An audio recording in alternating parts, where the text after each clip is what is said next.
He was Nielsen SoundScan's top-selling artist of the 2000s.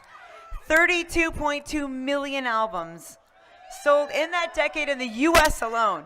And in addition, he was also named Billboard's Artist of the Decade for the same period. He has won 15 Grammy Awards. He's won an Academy Award. His 2010 album, Recovery, was the first album in the U.S. to ever go platinum worldwide. His most recent album, Music to Be Murdered By, was released this month and debuted at #1 on the Billboard 200 Albums chart. Please welcome to the stage Eminem.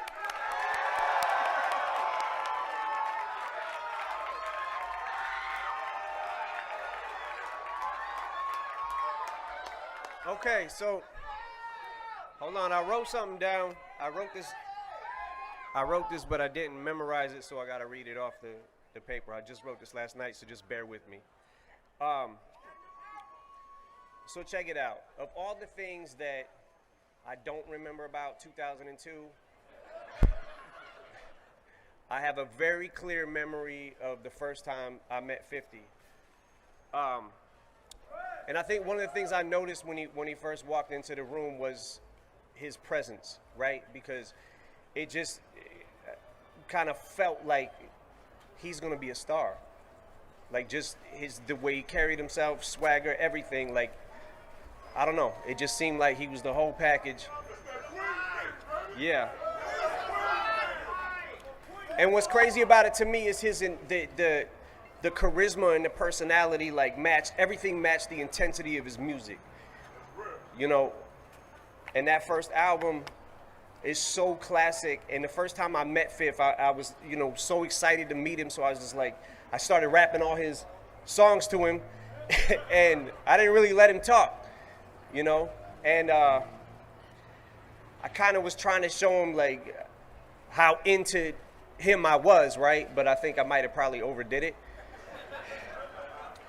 But at this time, 50 was like, at this point, I had considered myself driven, right? Until I met him, and I was like, yo, this guy, he was putting out mixtapes. It seemed like every single week there was another mixtape. He was taking other people's beats and he was destroying them, right? So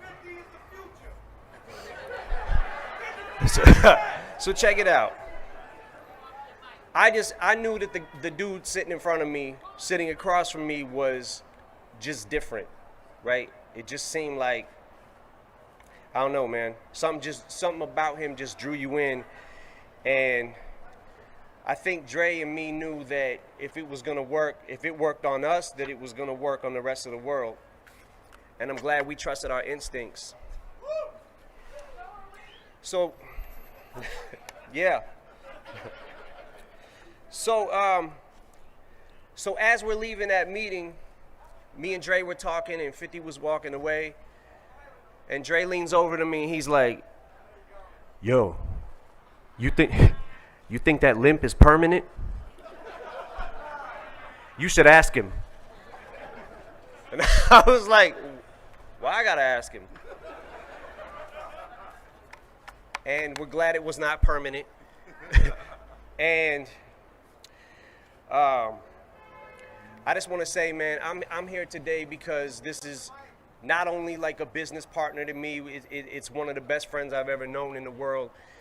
And I would say that it's much more fun to be his friend than it is to be his enemy. Because this guy is fucking relentless. And he won't stop. And the same way that he's relentless in his battles, he's also relentless in his business. He's an artist, an entrepreneur, an actor, a director, a producer. He can juggle.